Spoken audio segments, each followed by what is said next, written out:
So today we're going to review a bit of that creation narrative and the implications and applications of it for manhood. And you recall Jesus quoted Genesis 1 and 2. He did so in Matthew 19, 4-6 and in Mark 10, 6. And he did so to answer questions about marriage. And we follow him by turning to those foundational passages, creation passages, to review and to affirm God's good design for marriage and for manhood, particularly today. Man was created for responsible leadership there, and that is vitally important to get from the very beginning. And so you might note that as the first of 4 points today, to encourage us to value and appreciate God's good and necessary design for manhood. To value and appreciate God's good and necessary design for manhood, the first of 4 points you might put this way: men, relish your role of responsible leadership. And I will phrase these points to men and boys in particular with the knowledge that you ladies and girls can affirm that design, encourage that, look for that, pray for that in the men around you. Relish. That means to appreciate, to enjoy. Kids, that's spelled R-E-L-I-S-H if you little boys need to spell it. Relish your role of responsible leadership. It means to be happy about it, to embrace it, to be glad and encouraged, motivated about God's love and wisdom in making you a man. Delight in God's design to get up every morning to be useful, to be purposeful, to make a difference in this world and in the lives of other people. Yes, that's true of women also. Yes, it is, absolutely. But we want to highlight and motivate some of the particular attributes that God has ascribed to distinct masculinity. So young men, when you look at your life, don't try to blame somebody else. Don't try to blame your parents. Don't try to blame people around you. Don't try to blame society. I know bad things happen. But take responsibility for your choices and be faithful. God came to Adam.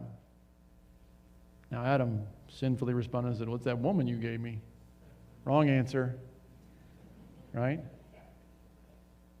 And husbands and fathers, don't blame her. Don't blame your kids. Don't blame your circumstances. Don't blame the church. Don't blame the culture. Take responsibility for what you can do, for what you're commanded to do, and take steps to live that out faithfully. And even if you are single, and you say, "Well, I don't necessarily have anyone else to lead," you can be responsible for yourself. You can lead your own daily habits, your work, your stewardship, your serving of others, your ministering in the church. You can be faithful.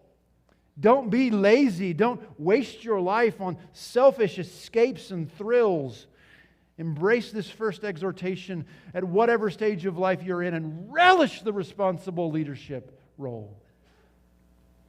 Secondly, something very clear in Genesis 1-3 about manhood involves work.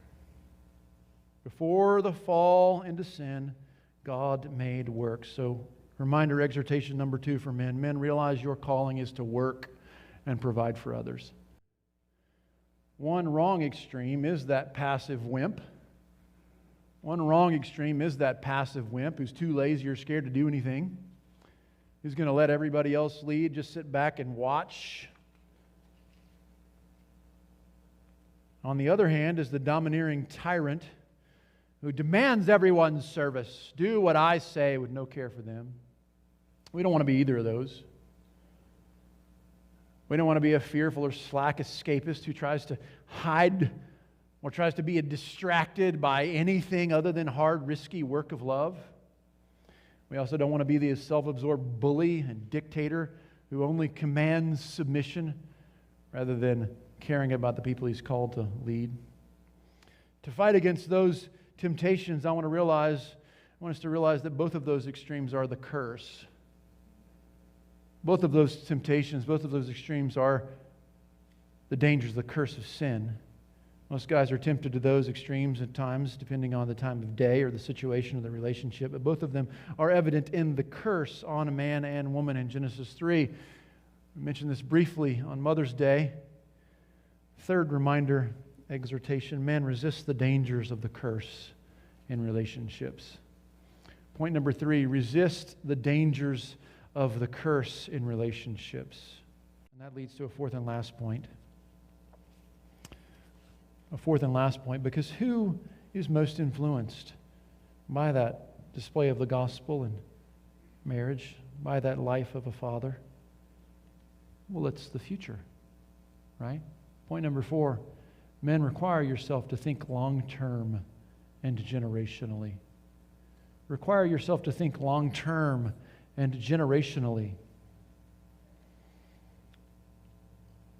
I could turn to a lot of biblical passages to make this point. The Proverbs, for example, are continually aware of how often long-term implications are mentioned in the Proverbs. Just think, for example, Proverbs 5 and 7. The naive man is warned about the adulterous woman. Note there how most of the warnings are not about what may happen that hour or that day, but what will happen in the future. Proverbs says her end, the adulterous woman's end, that long-term consequence is bitter as wormwood. Her feet go down to death. Her steps lay hold of hell. Those are long-term warnings. It says your hard-earned goods, they will go to strangers, and you will groan in your latter days. You will mourn in your later time over how you didn't listen. Those are long-term. Don't listen to those whispers that say something better than the Word of God and the church of God. There's something more important. Don't believe them. Don't believe them, please. Brothers, relish your role. Relish your role as a responsible leader. Realize your calling is to work and provide for others. Resist the dangers of the curse in relationship and require yourself to think long-term and generationally. Those are just a few reminders about biblical manhood.